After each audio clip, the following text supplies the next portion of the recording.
السلام علیکم ورحمۃ اللہ وبرکاتہ۔ آپ سبھی کو رمضان بہت بہت مبارک ہو۔ آج کی ویڈیو بہت ہی زبردست ہونے والی ہے۔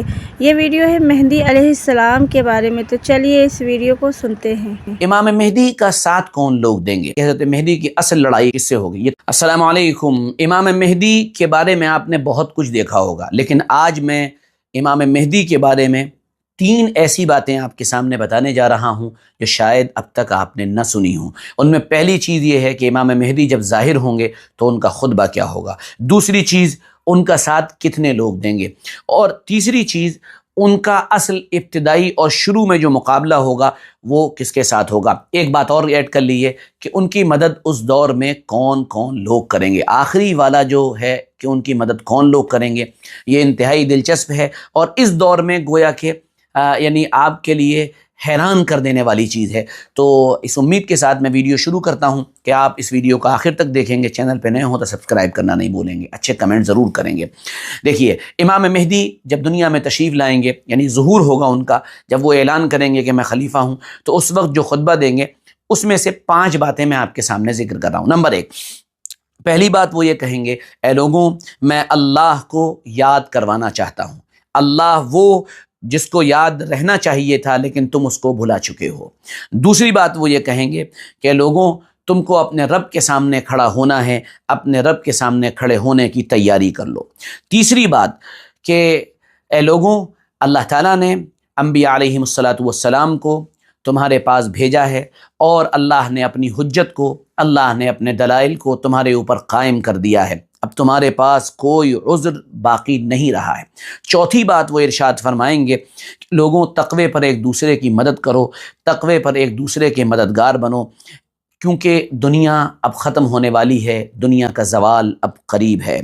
پانچویں بات وہ کہیں گے، لوگوں، قرآن پر عمل کرو، اور دیکھو، ہم اہل بیت یعنی اللہ کے نبی صلی اللہ علیہ وسلم کے خاندان کے لوگ اس وقت مصائب میں گھرے ہوئے ہیں، بلکہ پوری امت مصائب میں گھری ہوئی ہے، اس لیے قرآن پر عمل کرو اور اس کو اپنے لیے راہ عمل بناؤ۔ یہ 5 باتیں، اور بھی بہت سی باتیں، اس لیے میں اس بات کو لمبا تو نہیں کروں گا، البتہ میں 5 باتیں امام مہدی کے خطبے کی آپ کے سامنے میں ذکر کر چکا ہوں۔ اگلی بات، امام مہدی کا ساتھ کون لوگ دیں گے، اس سلسلے میں چند باتیں یاد رکھنے کی ہیں۔ ہم نے پہلے بتایا ہے، اور اس سلسلے کی روایات موجود ہیں کہ جب دنیا کے اندر بگاڑ ہوگا، اور دنیا کے اندر جب تبدیلی ہوگی، اور دنیا ہلاکت خیزیوں کے اندر مبتلا ہو جائے گی، تو پریشان حال مسلمان اور اللہ والے، اللہ کے نیک بندے، یہ حضرت مہدی کو تلاشنے کے لیے باقاعدہ حجاز کا سفر کریں گے، اور حجاز کے سفر میں وہ حضرت مہدی کو تلاشیں گے، تو وہ حضرت مہدی کو پا لیں گے، لیکن حضرت مہدی ان سے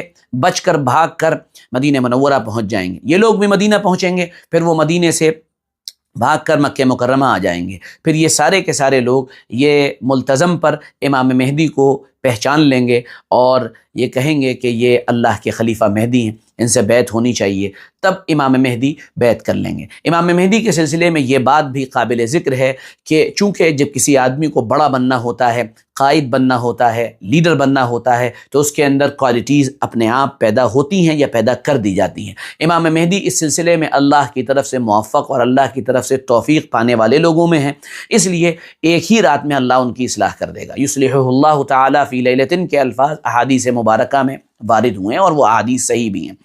اب اس کے بعد معاملہ آگے بڑھے گا۔ یہ لوگ جو ان کے ساتھ ہوں گے، یہ 313 ہوں گے، ان کی تعداد 313 ہے۔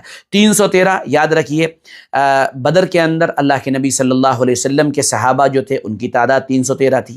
آپ پیچھے چلے جائیں حضرت موسیٰ علیہ السلام کے دور میں، وہاں جو لشکر باقاعدہ لڑنے گیا تھا جالوت سے، ان کی تعداد بھی 313 تھی۔ تو 313 کا عدد بہت اہم ہے۔ اب سوال پیدا ہوتا ہے یہ لوگ کون ہوں گے؟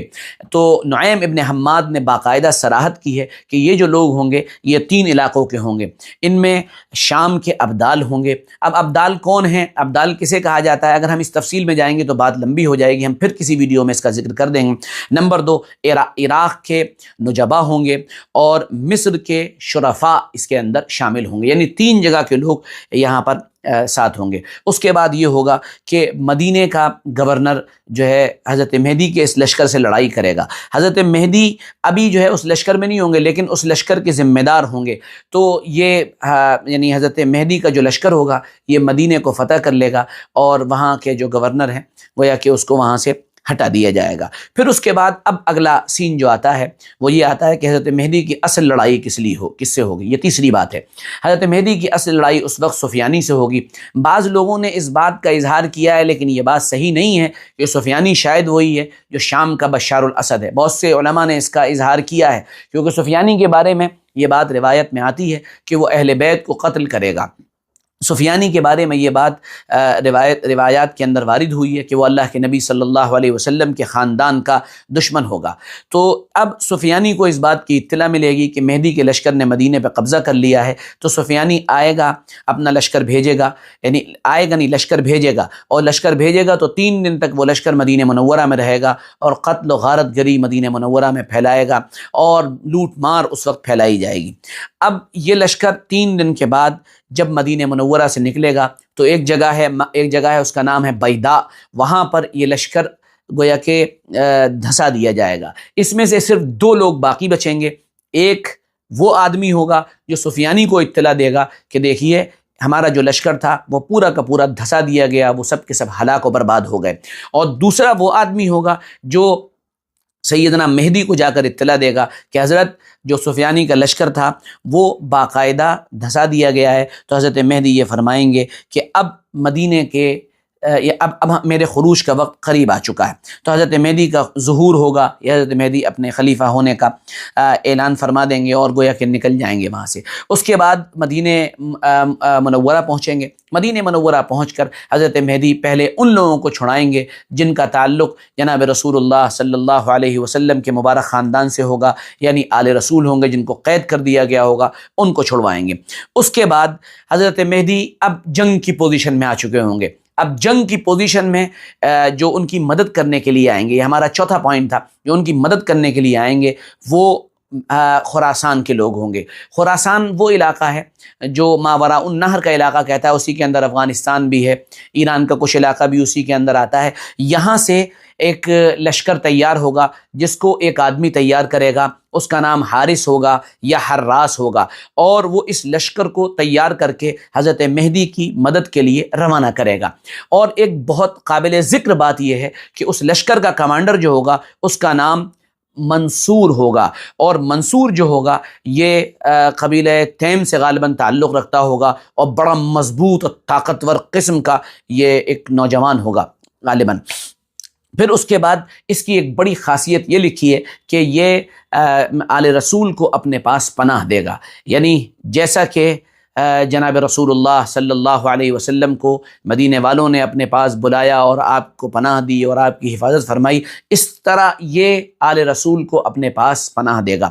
تو یعنی ایک غیر معمولی قسم کی شخصیت کا حامل ہوگا۔ اس کے بعد اگلا مرحلہ جنگ کا شروع ہوگا۔ سفیانی کے لشکر سے امام مہدی کی لشکر کی جھڑپیں شروع ہو جائیں گی، اور یہ جھڑپیں نعیم ابن حماد نے اس کی تفصیل بھی لکھی ہے کہ یہ 3 جگہوں پر ہوں گی۔ ان میں ایک جگہ تیونس ہے، ایک جگہ دولاب ہے، اور ایک آدھ جگہ اور انہوں نے ذکر کر دی۔ بہرحال تو یہ اس وقت کے احوال ہوں گے۔ اب یہ سفیانی جو ہوگا یہ ایک انتہائی بدکار قسم کا انسان ہوگا، اور یہ اس کے بارے میں روایات میں آیا ہے کہ یہ باقاعدہ مسجد میں بیٹھ کر شراب پیے گا، مسجد میں بیٹھ کر ایک عورت سے زنا کرے گا، اور ایک عورت اس کی ران پر آ کر بیٹھ جائے گی تو ایک مسلمان جو بڑا غیرت مند ہوگا وہ کھڑا ہوگا اور کھڑے ہو کر کہے گا کہ یہ تم مساجد کی حرمت کو پامال کر رہے ہو، مسجدیں عزت کی جگہیں، مسجدیں احترام کی جگہیں، تم ان کی بے عزتی بے اکرامی کر رہے ہو، اس وقت کیا ہو گیا ہے تمہیں؟ تو سفیانی اس آدمی کو اور جتنے لوگ اس لشکر کے اندر ہوں گے ان سب کو قتل کر دے گا۔ اب اس کے بعد جب یہ قتل ہو چکے گا تب اللہ تعالیٰ کی طرف سے غیب سے ایک آواز آئے گی، اور آواز یہ آئے گی، اے لوگوں، ہم نے تمہارے اوپر ایک انتہائی امانتدار آدمی کو ذمہ دار بنا دیا ہے. اب وہ تمہارا لیڈر ہے، تمہارا ذمہ دار ہے، تمہارا نگراں ہے. وہ مکہ مکرمہ میں ہے، جاؤ اس کے ہاتھ پہ بیعت کر لو. تو پھر یہ لوگ چلیں گے اور ان کے پاس جا کر باقاعدہ حضرت مہدی کے پاس جا کر بیعت کر لیں گے. حضرت مہدی کے سلسلے میں جو 4 باتیں ہم نے آپ سے کہی تھیں، ان 4 باتوں کا جواب دے دیا. اگلی کسی ویڈیو کے اندر ہم ایک بہت ہی انٹرسٹنگ ٹاپک پر اور بات کرنے والے ہیں، اور وہ ہے حضرت امام مہدی کے بھائی کے بارے میں. وہ ویڈیو بھی بہت انٹرسٹنگ ہونے والی ہے. اس ویڈیو کو دیکھیں، لائک کریں، شیئر کریں، زیادہ سے زیادہ لوگوں تک پہنچانے کی کوشش کریں. اللہ ہمیں دین کا صحیح فہم عطا فرمائے اور اللہ دین کی صحیح سمجھ عطا فرمائے. جزاکم اللہ. السلام علیکم ورحمۃ اللہ وبرکاتہ. تو جتنا ہو سکے اس ویڈیو کو دوسروں تک شیئر کریں اور میرے چینل کو سبسکرائب کریں.